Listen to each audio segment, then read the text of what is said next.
우리 함께 인사할까요? 잘 나오셨습니다. 제 옆자리에 앉아주셔서 행복합니다. 사랑하고 축복합니다.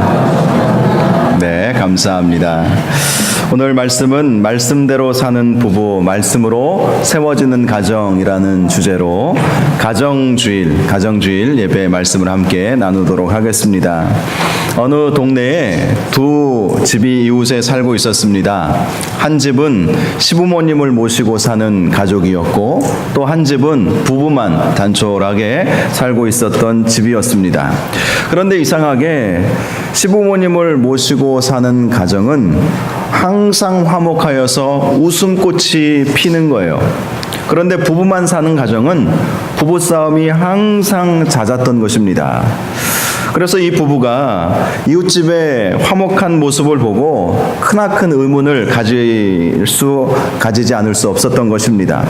왜 우리는 둘만 사는데 이렇게 싸우는데 저 집은 저렇게 많이 살아도 안 싸우는가 궁금한 거예요. 그래서 어느 날 이 두 부부가 과일 한 상자 사들고 이웃집을 찾아갔습니다. 다과를 나누면서 그 이유를 물었습니다. 선생님 댁의 가정은 대가족인데도 웃음이 떠날 줄 모르고 우리는 둘만 사는데도 매일 싸움만 합니다. 선생님 댁이 그렇게 화목하게 지내는 비결이 무엇입니까? 이렇게 물어보았습니다. 그러자 이웃집 주인이 대답했습니다. 네, 그것은요, 당신네 두 부부는 너무 훌륭해서고요, 우리 가족들은 다 바보라서 그렇습니다. 이렇게 대답을 했습니다. 그러자 젊은 부부가 묻습니다. 아니, 그 말씀이 무슨 뜻입니까? 우리는 현명하고 선생님네 가족은 다 바보가 무슨 의미입니까? 그러자 그 주인이 말하기를 오늘 아침에 있었던 일인데요. 제가 출근하다가 물을 엎질러 버렸습니다. 그때 나는 아내에게 내 부주의로 물을 엎질러서 미안하다고 용서를 청했습니다. 그랬더니 아내가 아니에요. 내 생각이 모자라서 물그릇을 거기에 놓았으니 내 잘못이죠. 내가 당신께 용서를 청합니다. 그러자 옆에 있던 어머니가 아니다. 나이살이나 먹은 내가 그것을 보고도 그대로 두었으니 내 잘못이다. 그렇게 하셨다는 것입니다. 이렇게 서로가 서로를 위해서 바보가 되려고 하니까 싸움이 안 된다는 거예요. 여러분, 왜 싸울까요? 서로 잘나서 그렇죠. 부부가 왜 싸워요? 심각하게 받아들이시고 계시는 것 같아요. 부부가 왜 싸웁니까? 자기 잘났으니까, 자기 주장이 옳으니까, 자기가 다 똑똑하니까 싸우게 되는 것입니다. 남편이 아내에게, 아내가 남편에게 자기 지식을 드러내고 내가 더 많이 배웠다, 내가 밥을 먹어도 더 먹었어, 남편이 그런 얘기 종종 하죠. 내가 더 배웠다, 내가 더 세상을 더 알아, 그렇게 이야기하기 시작하면 이게 싸움이 그쳐질 수가 없는 것입니다. 다 바보가 돼야 돼요. 여러분, 행복한 가정, 행복한 부부가 되기를 원하십니까? 아멘이 없으세요? 맨날 싸우고 싶으세요? 이럴 때는 아멘 하세요. 아멘하면 아멘한 대로 될 줄로 믿습니다. 여러분, 정말 행복한 가정, 행복한 부부가 되고 싶으세요? 그러면 여러분 바보가 되세요. 아내는 남편에게 당신이 나보다 낫소. 남편은 아내에게 당신이 나보다 나아요. 그렇게 말을 할 수 있어야 되는 거예요. 자식에게도 네가 더 생각이 깊지 라고 말할 수 있을 정도가 되어야 하는 것입니다. 내 잘못이라는 것이죠. 내가 잘못했다는 거예요. 네가 잘못한 것이 아니라 내가 잘못했다고. 이렇게 바보가 된다면 결코 싸움은 일어날 수가 없습니다. 사랑하는 여러분, 가족끼리는요, 지식 자랑하는 게 아니에요. 똑똑함 자랑하는 것이 결코 아닙니다. 저도 말씀 준비하면서 얼마나 찔리든지 내 지식과 내 똑똑함, 내 경험을 자랑하는 사이가 가족이 아니에요. 가족은 서로 바보가 되어주는 것입니다. 이 사실을 꼭 믿으시기 바랍니다. 지난 화요일 부부의 날이었어요. 저는 개인적으로 부부의 날을 따로 기념하지는 않았는데 인터넷 페이스북에 많은 분들이, 특별히 제 친구 외국 분들이 부부 사진 이렇게 올리는 것도 많이 있었고요. 또 어떤 목사님들 부부의 사진도 올라왔는데요. 제가 가장 인상 깊게 보았던 사진이 60대 후반쯤 되시는 목사님 부부의 사진을 이렇게 올려놓으셨더라고요. 그러면서 그 밑에 댓글에 우리 부부가 결혼한 지 40년 차가 되는데 지금까지 이렇게 행복한 부부가 될 수 있도록 인도해 주신 것에 대해서 감사하다는 그 글이 올라왔습니다. 저는 20년 됐어요. 20년. 얼굴은 그렇게 안 보이시죠? 20년 됐는데 앞으로 20년 또 40년 정말 행복한 부부가 되고 싶은 마음을 가지고 있습니다. 여러분도 결혼 몇 년 차가 되셨는지는 모르겠지만 어떤 분들은 30년, 40년, 이제 신혼부부 10년도 안 된 신혼부부도 계시겠지만 여러분 정말 하나님의 주인 되시는 가정, 그리고 항상 기쁨이 넘치는 그러한 가정, 부부가 되시기를 주님의 이름으로 축원합니다. 미국의 자동차왕 헨리 포드가 대기업을 일으킨 후에 고향에 조그만 집을 한 채 짓게 되었다고 합니다. 그 집은 대기업 총수가 살기에는 너무나도 좁은 집이었어요. 그래서 사람들이 말합니다. 이건 너무 초라하지 않습니까? 호화롭지는 않더라도 생활에 불편함이 없어야지요. 주위 사람들이 이렇게 걱정스럽게 포드에게 물었습니다. 그러자 그가 얼굴 가득 미소를 띄우며 대답했습니다. 가정은 건물이 아닙니다. 비록 작고 초라하더라도 예수님의 사랑이 넘친다면 그곳이야말로 가장 위대한 집이지요. 여러분, 가정이 건물입니까? 그러면 큰 아파트, 큰 평수 살고 계신 분들은 다 건강한 가정입니까?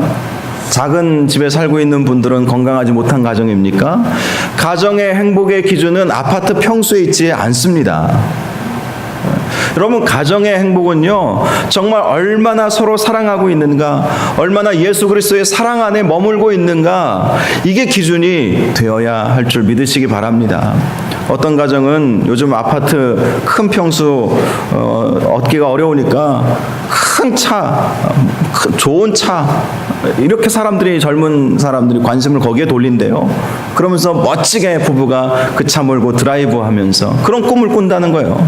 여러분, 물론 그것도 필요하겠지만 여러분, 정말 우리 부부 안에, 우리 가정 안에 사랑이 있는가, 예수의 사랑이 흐르고 있는가, 예수의 사랑이 흘러 넘치고 있는가, 이것이 행복한 가정의 조건이라는 사실을 항상 기억하시기를 바랍니다.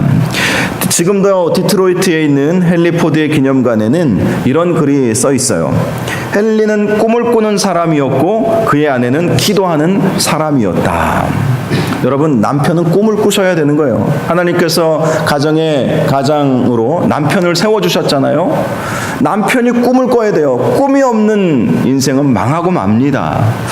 남편은 꼭 꿈을 꾸시기 바랍니다. 지금 내 나이가 70인데 아니에요. 그래도 얼마든지 꿈을 꾸실 수가 있어요.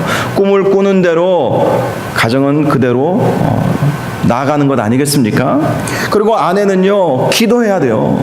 물론 아내가 꿈도 꿀 수 있지만 같이 꿈도 꾸는 것 좋습니다. 그런데 아내는 기도해야 하는 자리, 기도하는 자리를 꼭 지키시기를 바랍니다. 그럴 때 정말 행복한 가정이 될 수 있어요.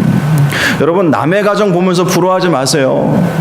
내 가정도 얼마든지 하나님이 축복 주시고 그 축복을 나눌 수 있는 축복의 통로가 되게 하시고 하나님께서 기름 부어 세워주시는 가정이 얼마든지 될 수 있습니다.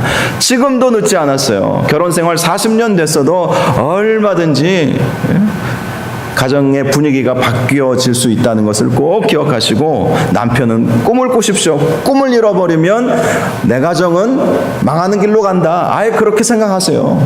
신앙생활은요, 좀 지나칠 정도로 보수적으로 하는 것도 괜찮아요. 제가 지난주에도 말씀드렸잖아요. 신앙생활은 차라리 보수적으로 하는 게 낫다. 주일날 한 번이라도 빠지면 나 지옥 간다, 천국 못 간다. 아예 그런 마음 갖고 살아야 주일날 거룩하게 지키고 그렇게 살지 않겠어요? 정말 우리가 신앙생활을 잘하려면 정말 보수적으로 해야 돼요. 그래서 우리가 남편은 꿈을 꾸고 아내는 기도하자, 항상 이런 마음을 가지고 신앙생활을 하신다면 하나님의 은혜가 여러분의 가정 가운데 항상 넘치게 될 줄 믿으시기 바랍니다. 교육학자 페스탈로츠는 이 세상에 여러 가지 기쁨이 있지만 그 중에 가장 큰 기쁨은 가정의 웃음이다. 가정의 웃음이다. 성경에도 이런 말씀이 있어요. 잠언 17장 1절에 마른 떡 한 조각만 있고도 화목하는 것이 제육이 집에 가득하고도 다투는 것보다 나으니라. 마른 떡 하나밖에 없는 가정은 얼마나 힘들고 어려운 가정이겠습니까? 먹을 것 걱정해야 하는 가정 아닙니까?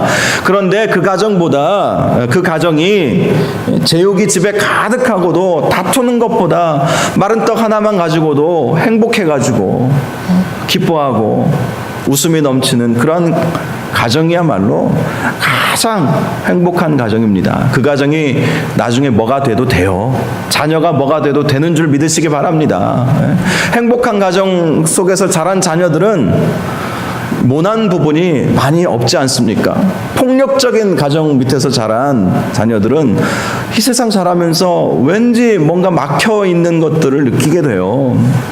그래서 행복한 가정을 이루는 것이 참 중요합니다. 웃음이 넘치는 가정을 이루는 것이 참 중요하다는 것입니다. 여러분, 가정은요, 하나님이 세우신 기관이에요. 하나님이 세우신 두 가지 기관이 있습니다. 첫 번째 가정입니다. 그리고 두 번째는 교회예요.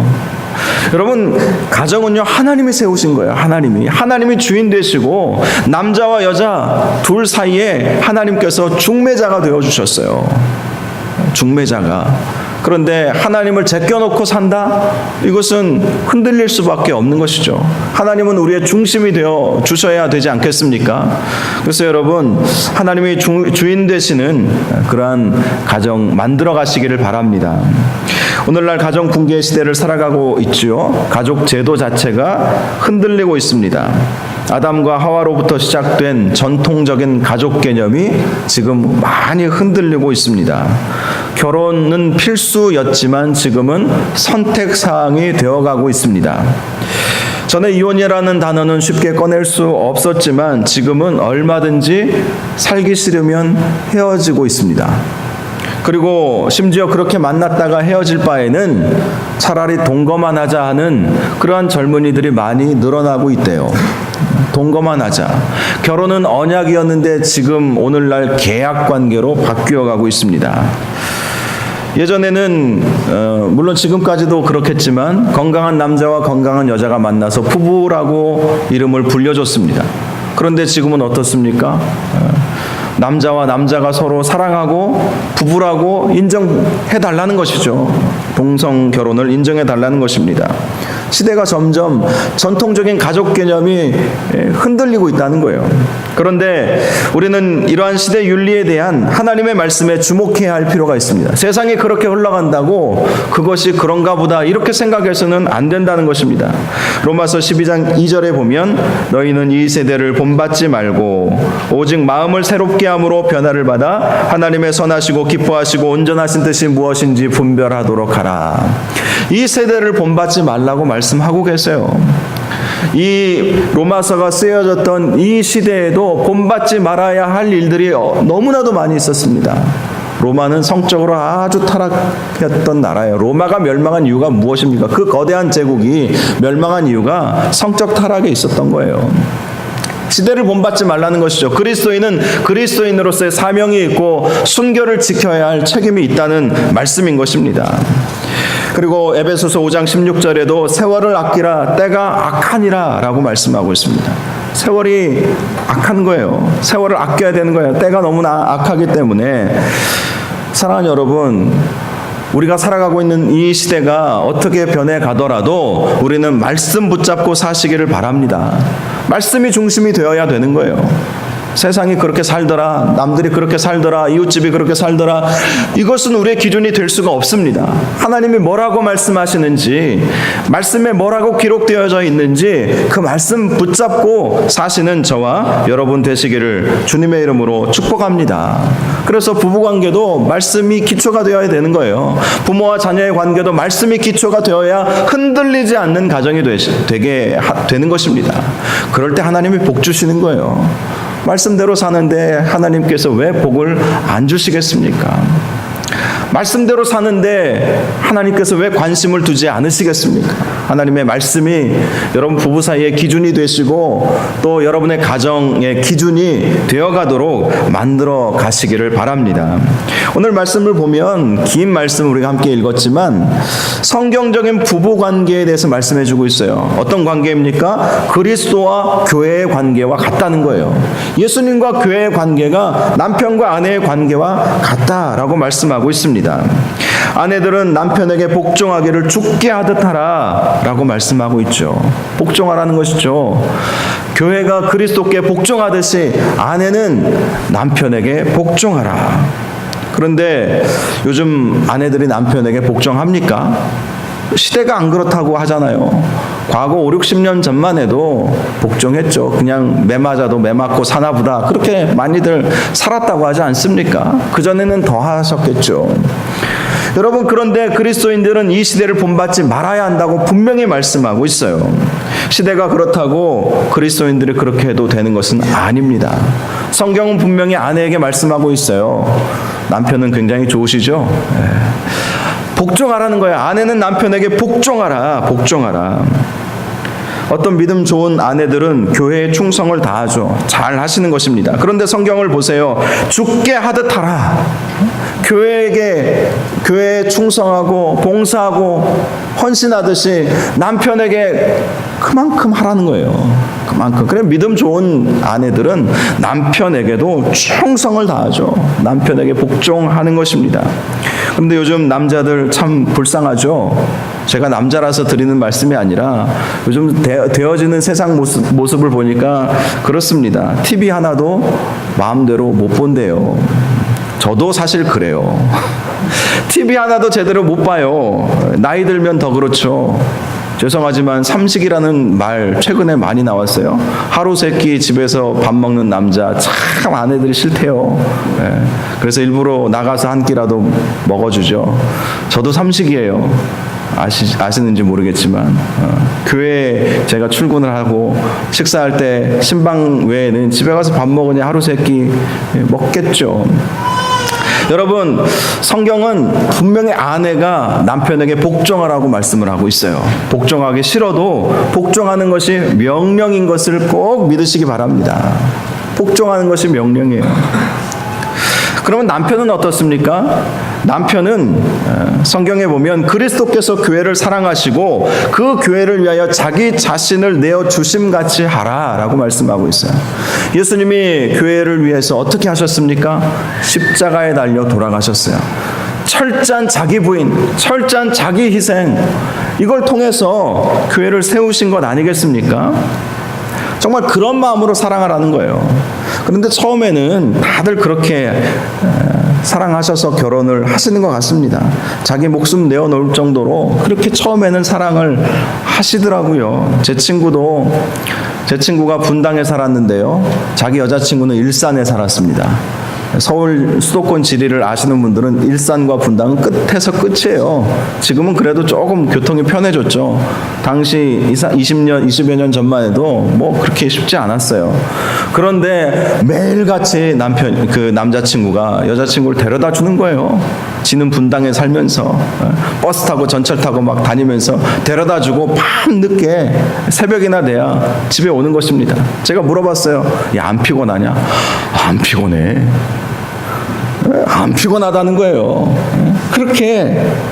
그리고 용돈 생기면 야, 그 녀석 진짜 친구들 위해서는 밥 한 끼 안 사주더만 지 여자친구 생기니까 얼마나 주머니를 여자친구한테 퍼대는지. 백화점 가서 좋은 것 있으면 막 사주고. 여러분, 근데 지금 시간이 흐르면서 바뀌잖아요. 백화점 남자분들 갑니까? 잘 안 가죠? 가면 1시간, 2시간 기본이잖아요. 그거 어떻게 기다립니까? 근데 거기다가 100만 원짜리 가방이라도 만져보십시오. 야, 이거는 사줄 수도 없고 안 사줄 수도 없고. 아내가 만지작 거리는데. 근데 제가 아는 어떤 목사님 얘기인데요. 목사님이 은퇴하시면서 내가 나를 위해서 좀 선물을 해야 되겠다 이런 생각이 들어서 좋은 자동차를 사셨답니다. 평상시에 잘 못 몰아보시던 교통사고가 크게 2번이 나가지고 차는 좋은 거 사야 되겠다 이래서 좋은 차를 사셨대요. 그런데 아내를 위해서도 그동안 수고했으니까 뭔가 선물을 해줘야 되겠다 해서 오랜만에 백화점을 갔대요. 백화점에 잘 못 갔던 분인데 롯데백화점, 명동에 있는 롯데백화점을 갔는데 가서 보니까 구조가 옛날하고 다르더래요. 어쨌든 어디에 들어갔대요. 들어가서 가방이 좀 괜찮아 보여가지고 딱 봤더니 얼마짜리였는지 아십니까? 500만 원짜리. 명품 500만 원짜리. 그거를 사모님이 이리 보고 저리 보고 이거 참 예쁘다. 가격표 보고 놀라서 가자. 그랬다는 거예요. 가자 그랬다는 거예요. 여러분 그래요. 정말 결혼하기 전에 남자들 다 그렇잖아요. 정말 이 말씀 그대로입니다. 그리스도께서 교회를 위해서 자기 자신을 희생하고 헌신하는 것처럼 그렇게 퍼주고 그렇게 아끼지 않았음에도 불구하고 결혼하고 나면 그 마음이 싹 사라지는 거예요. 뭐 아내는 안 그렇습니까? 아내도 남편 만나고 싶고 보고 싶고 같이 밥 먹고 싶고 매일 보고 싶고 그러지 않았어요? 그런데 어느 날 어느 순간부터 매일 밥 먹는 게 싫어지고 지겨워지고 당신 왜 출장도 안 가? 뭐 이런 데잖아요. 이게 왜 그렇겠습니까? 말씀대로 살려는 노력이 없으면 자연스럽게 그렇게 되어 가는 거예요. 그리고 손뼉도 마주쳐야 소리가 납니다. 어느 한쪽에게 야 성경대로 복종해 라고 말할 수 없는 것이죠. 성경대로 나를 사랑해 주세요라고 아내가 말할 수 없는 것이죠. 복종해야 사랑이 오는 것이고 사랑해야 복종이 함께 오는 것입니다. 여러분 말씀대로 살기만 하면 부부가 싸울 일도 없어요. 정말 웃음이 가득한 가정이 되는 것입니다. 말씀대로 여러분 꼭 사시기 바랍니다. 말씀의 기준을 삼지 않으면 우리 인간의 마음은 시간이 흐르면 무디어져요. 그렇게 보고 싶다가도 그렇게 함께 있고 싶고 그렇게 아낄 것이 없었던 관계도 나중에 시간이 흐르면 뭘로 삽니까? 사랑으로 사는 게 아니라 정으로 산대잖아요. 정으로. 그게 인간의 기본적인 마음. 이게 뇌에서 나오는 이 호르몬의 영향이라고 합니다. 호르몬이 익숙해지는 거예요. 그래서 여러분 꼭 여러분의 부부가 말씀대로 사시기 바랍니다. 말씀대로, 말씀을 기준으로. 그래야 자녀들도 말씀대로 순종하게 되는 거예요. 엄마 아빠가 말씀대로 사는 모습을 봐야 말씀에 나와 있는 대로 부모 순종에 대해서 그게 진짜구나. 엄마 아빠가 말씀대로 사니까 부모 순종에 대해서도 말씀대로 하는 거예요. 여러분 부모 순종이요, 이거 자연스럽게 되는 일이 아닙니다. 물론 당연히 부모 순종해야 되겠지만 우리 말에도 내리사랑과 치사랑이 있다고 그래요. 내리사랑은 뭡니까? 부모가 자식 사랑하는 것은 하지 말라고 해도 해요. 저도 저희 아이들 끔찍히도 사랑하고 아낍니다. 하지 말라고 해도 해요. 자연스러운 거예요. 본능적인 거예요. 근데 치사랑은요, 이게 내리사랑에 비하면 이거 약합니다. 약할 수밖에 없는 것이 하나님 그렇게 창조를 하셨기 때문에 그런 거예요. 사람의 본 마음이 그래요. 자식에게는 아낌없이 투자해도 부모님에게는 용돈, 자식에게 투자하는 것만큼 용돈 드리는 부모가 어디 있어요? 자식 교육비 내야죠. 뭐 부모에게 받은 것은 그렇게 많아도 다시 부모에게 돌려드리는 사람이 얼마나 되겠습니까? 물론 부모가 그걸 바라는 것도 아니에요. 바라지도 않아요. 어버이날 용돈 얼마, 꽃 한 송이, 이런 거, 이 정도 아주 소박한 바람 뿐이시겠죠. 자식들은 어떻습니까? 계속해서 달라고 하지 않겠습니까? 또 자식에게 들어가는 돈이 얼마나 많은지 몰라요. 여러분, 그래서 우리가 이 부모 사랑에 대해서는 이게 정말 의도성을 가지고 어떤 강제성을 가지고 정말 그렇게 하지 않으면 부모 순종 안 된다니까요. 여러분, 여러분의 자녀가 정말 순종하는 자녀가 되기를 원하십니까? 그럼 자녀들이 말씀 가운데 살면 순종하는 자녀가 돼요. 말씀 가운데 살면 자연스럽게 자녀들이 순종합니다. 다른 믿지 않는 자녀들보다 더 순종해요. 순종의 강도가 다를 수는 있겠지만 더 순종하게 된다는 것을 꼭 기억하시기 바랍니다. 그래서 자녀 교육에 있어서도 말씀대로 교육하는 것이 중요합니다. 말씀대로 쓴소리도 하셔야 되는 거예요. 유대인의 교육 방법, 제가 지난번에도 말씀드렸잖아요. 여러분, 유대인의 교육 방법은요, 쉐마라고 하는 말씀에 집약되어 있습니다. 쉐마, 들으라 라는 말씀의 히브리어인데요.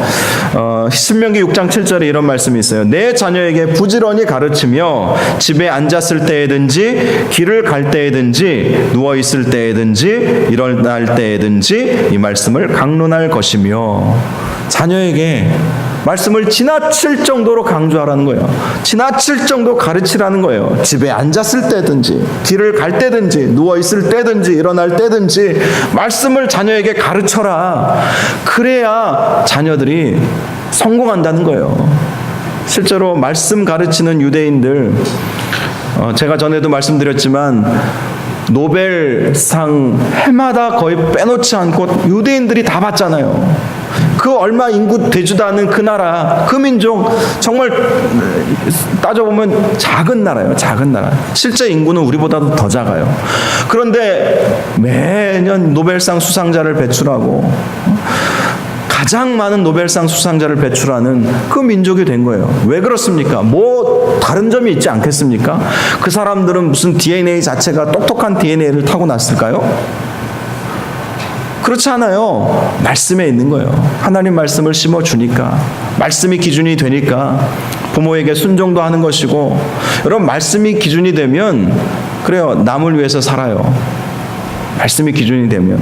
에베소서 4장 28절 말씀, 도둑질하는 자는 다시 도둑질하지 말고 돌이켜 가난한 자에게 구제할 수 있도록 자기 손으로 수고하여 선한 일을 하라. 이런 말씀이 있어요. 여러분, 자녀들에게 뭘 가르칩니까? 야, 도둑질하지 마라, 사기치지 마라, 이걸 가르치는 거예요. 그리고 네 손으로 열심히 일해서 선한 일을 하고 구제하라는 거예요. 이게 성경에서 가르쳐 주시는 진리인 것입니다. 그러니까 부모들이 자녀들이 학교에서 돌아오면 두 가지를 확인한다지 않습니까? 첫 번째, 너 선생님에게 뭔 질문을 했냐, 이거예요. 뭘 배웠냐가 아니고 무슨 질문을 했느냐, 이거 성경에 다 나와 있는 것이거든요. 그리고 두 번째는 뭡니까? 네가 이렇게 공부 잘 안 해가지고 남을 도와줄 수 있겠니? 여러분, 우리가 세상 살 때 남을 돕기 위해서 산다? 여러분, 이런 생각 안 하고 많이들 사시죠? 근데 성경은 축복의 통로가 되기를 원하세요. 그래서 축복의 통로가 되기를 원하는 그 마음 가지고 살면요, 하나님이 물질도 부어주시고 건강도 부어주실 줄 믿으시기 바랍니다. 남을 위해서 산다는데 나 자신만을 위해서 살면 딱 나 자신 쓰고 딱 떨어질 만큼만 주십니다. 그런데 남을 위해서 살면요, 하나님께서 부어주세요. 아브라함의 축복을 부어주시는 거예요. 놀라운 하나님의 놀라운 축복들을 부어주시는 거예요. 남을 위해서 살게 하는 그 마음을 가지고 있으니까. 그래서 돈 벌어서 남주냐? 공부해서 남주냐? 이거 잘못된 말이에요. 우리 한국 교육은 공부해서 남주냐 그러잖아요. 그런데 그런 유대인의 교육 방법 그게 아니에요. 공부해서 남주라는 거예요. 공부해서 남주라. 돈 벌어서 남주고 공부해서 남주고. 그러니까 나 자신뿐만 아니라 나로 인해서 축복이 흘러 넘치는 삶을 살게 되는 것입니다. 여러분, 꼭 기억하세요. 말씀대로 자녀들을 교육하면 자녀들에게 놀라운 축복이 임하게 됩니다. 그러려면 먼저 부모가 말씀대로 살아야 되겠죠. 시편 119편 5절 말씀, 주의 말씀은 내 발의 등이요 내 길의 빛이니이다라고 말씀하고 있습니다. 말씀대로 우리 가정을 이끌어가는 저와 여러분 되시기를 바랍니다. 그러기 위해서, 특별히 말씀 중심으로 살기 위해서 한 가지 꼭 여러분들에게 부탁드리고 싶은 것이 있어요. 날마다 큐티 하시기 바랍니다. 큐티. 부부가 함께 큐티를 하세요. 제가 어떤 권면의 말씀을 드릴까 기도하다가 하나님이 주신 마음이에요. 큐티하라고, 큐티를 시키라고. 생명의 삶이라든지 뭐 우리가 같이 함께 큐티하고 있으니까, 여러분 새벽 기도 나오셔서 그 말씀 듣고 그냥 딱 끝내지 마시고, 큐티는요 쓰는 거예요. 아세요? 큐티는 말씀 읽고 생각만 하고 그치는 것이 아니라 쓰는 거예요. 쓰고 나누는 거예요. 그게 큐티예요, 큐티. 그러니까 부부가 얼마나 좋습니까? 여러분 꼭 생명의 삶 제가 올해부터는 좀 들들들 볶아드려야 되겠어요. 생명의 삶 여러분 사세요. 그 책 좀 주문하세요. 한 권에 3,500원밖에 안 합니다. 한 달에 3,500원 투자 못합니까? 그거 사셔가지고 함께 새벽기도 나오시는 분들은 거기에 말씀 그대로 순서대로 나가니까 그 말씀 같이 묵상하시고 옆에다 좀 기록 좀 하세요. 얼마나 머리가 좋으신지 다 외우시나 봐요. 들으면 다 외우십니까? 아니죠. 앞으로는 좀 기록 좀 하세요. 큐티는 쓰는 거예요. 쓰고 그리고 저녁에 주무시기 전에 자녀들이나 부부가 함께 말씀을 나눠보세요. 그러면 여러분 정말 말씀 중심의 가정이 되고 부부가 되고 그렇게 말씀대로 살 때 하나님이 반드시 복 주고 복 주실 줄 믿으시기 바랍니다. 어색할 수 있어요. 신혼 때는 잘하겠지, 그죠? 근데 나이가 들어서 잘 못하실 수 있겠지만 그래도 한 사람은 그 어색한 분위기를 깨야 됩니다. 목사님이 오늘 말씀하셨는데 우리 한번 해봅시다 하면서 나 오늘 어떤 말씀 듣고 어떤 깨달음을 받았다고 말씀하세요. 그러면 남편도 그렇게 말씀하시고 깨달음 받은 거 그리고 어떻게 삽시다 하고 기도하고 주무셔 보세요. 사단이 침투에 들어오지 못하는 부부가 될 것이고요. 그런 모습을 그 자식들이 보면 정말 존경할 거예요. 자연스럽게 존경이 나오게 될 것입니다. 꼭 말씀 붙잡고 사시는 여러분 가정이 되시기를 주님의 이름으로 축복합니다. 마지막으로 행복한 가정의 10가지 비결이라고 하는 맥켄 박사님의 권면을 함께 말씀드리고 말씀을 마치고자 하는데요. 첫 번째, 결혼 생활의 목표를 가지라 라고 말하고 있습니다. 어떤 목표를 가질 때 행복한 가정이 되겠습니까? 여러분 신혼부부뿐만 아니라 연세 드신 분들도 지금부터 목표 설정을 하세요. 표를 만드세요. 가와만사성 뭐 이런 표도 좋아요.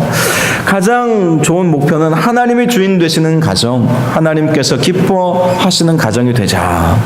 이런 표를 다 가지시기 바랍니다. 목표를 가지세요. 두 번째, 결혼 전에는 두 눈을 뜨고 후에는 한 눈을 감으라. 반대가 되면 큰 문제가 생깁니다. 결혼 전에는 두 눈을 부릅뜨고 정말 하나님께서 기뻐하실 배우자가 누군지 찾아야 돼요. 그리고 결혼 후에는 한 눈은 감으세요. 아예 두 눈 다 감아도 좋아요. 결혼 후에 두 눈 부릅뜨고 결혼 전에는 한 눈만 뜨고 멍뚱한 상대 찾다가 그러고 나서 뭘 잘못하나 눈 부릅뜨고 살지 마시고 눈을 감으세요. 그것이 은혜인 줄 믿으시기 바랍니다. 아멘이 없으시네요. 자, 저는 어쨌든 여러분이 아멘 하든 안 하든 말씀대로 전할 뿐입니다. 세 번째, 비교당하면 비참해지고 비밀은 비극을 잉태한다는 것을 알라. 비교당하면 비참해진대요. 남의 아내, 남의 남편과 비교하지 마세요. 특별히 드라마에 나오는 배용준하고 비교하지 마세요. 드라마 배우하고 절대 비교하지 마시기 바랍니다. 그리고 비밀은 만들지 마세요. 투명하셔야 되는 것입니다. 네 번째, 화를 품은 채 잠들지 말아야 한다. 꼭 화해하고 주무세요. 건강에 도움이 됩니다. 하루 이 품은 분노는 그날 풀라고 성경은 말씀하셨어요. 그러니 부부가 살다 보면 싸울 수도 있죠. 그런데 저녁에는 꼭 먼저 성숙한 사람이 손 내미는 겁니다. 내가 잘못했다고. 그렇게 꼭 푸시기 바랍니다. 다섯 번째, 마주보지 말고 같은 방향을 보라. 여러분 커피숍에서 부부인지 나이가 좀 있어도 부부인지 연인 사이인지 어떻게 아는 줄 아십니까? 부부는 마주보고 앉아요. 연인은 어떻게 앉는지 아세요? 나란히 앉습니다. 같은 방향을 보는 거예요. 참 재밌죠. 저도 연애할 때는 나란히 앉다가 지금은 마주보고 앉는데요. 같은 방향을 보세요. 같은 방향을 보시기 바랍니다. 여섯 번째, 돈을 사용하는데 하나가 되라. 재정 사용에 있어서 뒷주머니 차지 말라는 의미죠. 일곱 번째, 입술의 30초가 가슴의 30년임을 기억하라. 잘못 말 한마디 하면 30년 가슴앓이 합니다. 그래서 말 한마디 잘 신중하게 조심하게 해야 하는 것이죠. 여덟 번째, 침실의 기쁨을 유지하라. 이거는 부부관계는 부부 안에서만 이루어져야 되는 거예요. 어떤 글을 보니까 혼전순결, 이 청년들한테 그 강조를 많이 하는데 혼전순결뿐만 아니라 혼외순결도 요즘 강조해야 되는 시대다. 얼마나 불륜 사건이 많이 일어나는지 아시죠? 여러분, 침실 안에서만, 부부 안에서만 이 성은 유지될 수 있어야 한다는 것입니다. 9번째, 서로 격려하고 신바람 나게 하라. 칭찬 많이 해주십시오. 진리에 어긋난 일이 아니라면 알아도 모른 척 봐주시기 바랍니다. 마지막 10번째, 기도로 하루를 열고 기도로 하루를 닫으라 라는 것입니다. 이렇게 기도로 하루를 열고 닫으면 얼마나 행복하겠습니까? 부부도 행복해지고 부부의 행복은 가정의 행복으로 이어집니다. 그래서 저와 여러분이 오늘 선포된 말씀을 가슴 깊이 새기시고 결혼하신 분들 이 말씀 그대로 받으시고 또 자녀들에게도 그렇게 가르치시고 자녀들을 위해서도 이런 가정, 이런 부부가 될 수 있도록 위해서 함께 기도하시기를 바랍니다. 이 시간 우리 함께 찬양 하나 같이 부르고 기도하는 시간을 갖기를 원합니다.